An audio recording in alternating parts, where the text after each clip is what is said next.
Hello, wonderful listeners. Joanna here from Mindful Counseling, also known as GDS Counseling.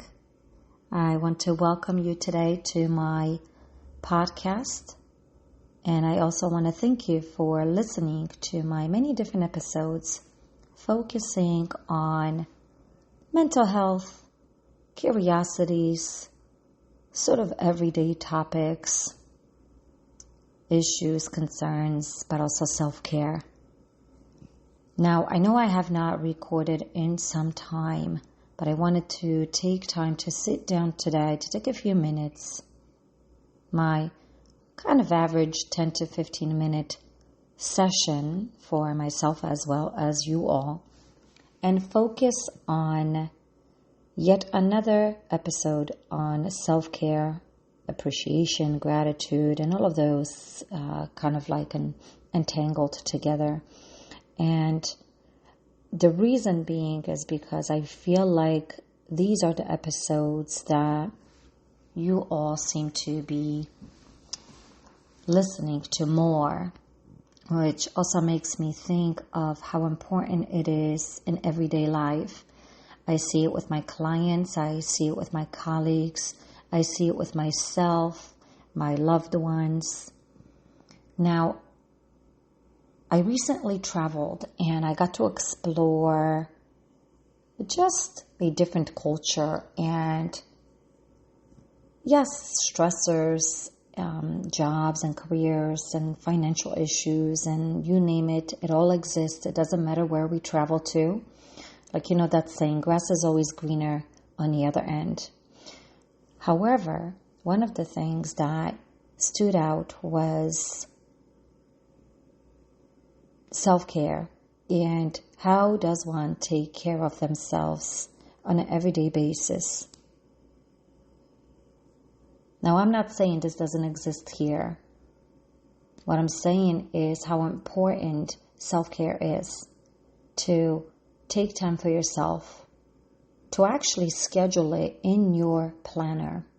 As silly as it sounds, we are a culture that focuses on pressures, and maybe it's not focus, it's just the fact that pressures do exist, probably more so. And how each one of us is faced with the stressors of pressures, everyday living, responsibilities, the running around. And it exists. I see it, probably with most people that I speak to. But one of the things that I stood out to, and I feel like I'm not getting to what I want to get into, is scheduling time to be tired. And I actually heard this saying today, so that's why I'm repeating it, because it stood out for me and it actually still sticks with me as I repeat this, because I'm wondering, for some of us who are the constant runners and doers and needing to have things completed, whether it is because somebody else can't complete it or because maybe you're just someone that feels like you have to do it and you want to be the one running around, whether it's work, whether it's children, whether it's activities, tasks, you name it. We are always running around doing things, and we have difficulty in standing still. And most of us have the difficulty, actually, unless we really try to actually force it upon ourselves. Yoga can be one of those. Yoga is a way to just kind of stand still or be still in some ways, and some people might still have racing thoughts, but yoga kind of has a tendency to maybe take us back a little bit, right? To take a step back. That's what I mean. So what do I mean about scheduling time to be tired? Somebody said this to me today, like I said. And what does that mean? So even as I say this, and for all of you that are listening, what does that mean to schedule time to be tired? If you notice yourself saying out loud, well, I'm never tired, or I'm drinking coffee, or more than one cup, more than 2 cups, well, of course I'm not tired, and the only time that you seem to be tired is when you actually hit the bed. And why is that? How is that even happening? So again, ask yourself the question, are you doing too much that you're not even thinking about how tired you are? That the word tired does not seem to exist in your vocabulary or in your mind? That all your primary focus is to do things ahead of time? What else you have to complete once you complete the task that you have completed? So scheduling time to be tired is actually being able to draw yourself into your own awareness and say to yourself, am I doing too much? Should I just take time for myself and sit? And whenever I say should, I always tell everybody it's a very parental language. Should sounds kind of like almost like a parent telling you should do this, right? And all of a sudden, or most of the time, the should seems to be a negative definition, or most of us have a negative definition to the should, by a difficulty of saying the should in a positive way, right? That I should take time for myself. I should be able to sit down and rest, or close my eyes, or maybe watch an episode. For instance, what I did actually today in the morning was, today was kind of my easier day, but what I did today in the morning is I went to a local cafe. I got myself a nice cold brew coffee, and I got myself an overnight oats. And I sat there, not in a cafe. I'm not going to lie here and say I sat in a cafe. I actually took it to my car, and I sat in my car as I was enjoying the coffee as well as the oats. I don't know if you hear my dog in the background, but that is my dog barking if you hear it. I have a boxer. He is making his presence known as I say this. So that's what I did, right? So that was my way of actually taking time to address my need, even though in a moment of that addressing, I did question whether or not I should be doing something else. Should I be taking care of maybe particular things that I have yet not completed? But I didn't. What I did was decided to go to a cafe, and I decided to get myself oatmeal and a coffee, and I sat and I enjoyed it. I don't know if it's necessarily addressing, or scheduling time to be tired, but addressing the time for self-care and how important that was. But again, I know this is just a podcast recording on self-care, but also scheduling your tired time and the ability to really kind of take care of yourself and what that looks like. And as you're listening to this, I'm wondering what comes up to your mind when you say to yourself, I want to schedule time for me.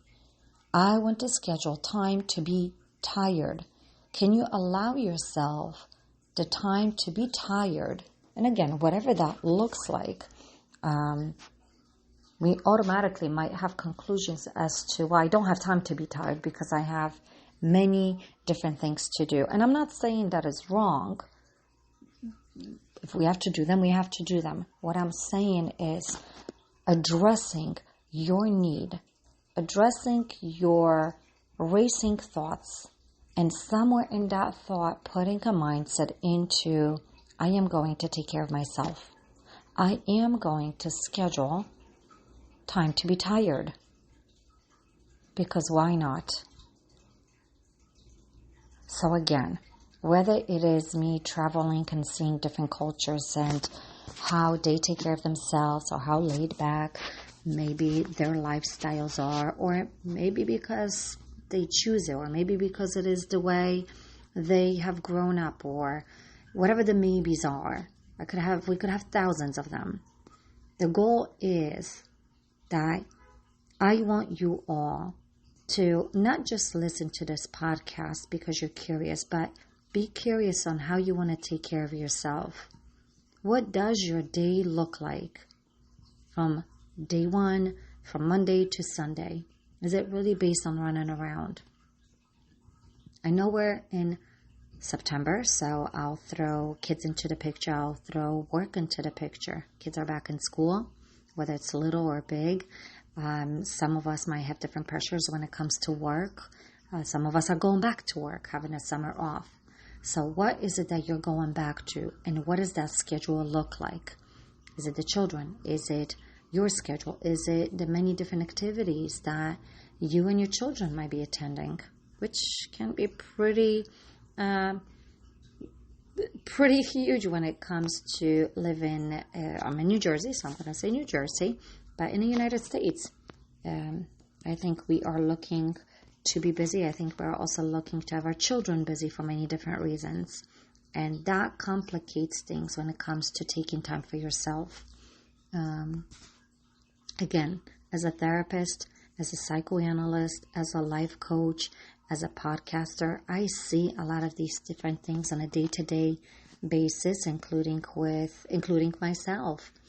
And at which point can I allow myself to take it easy, take time for myself.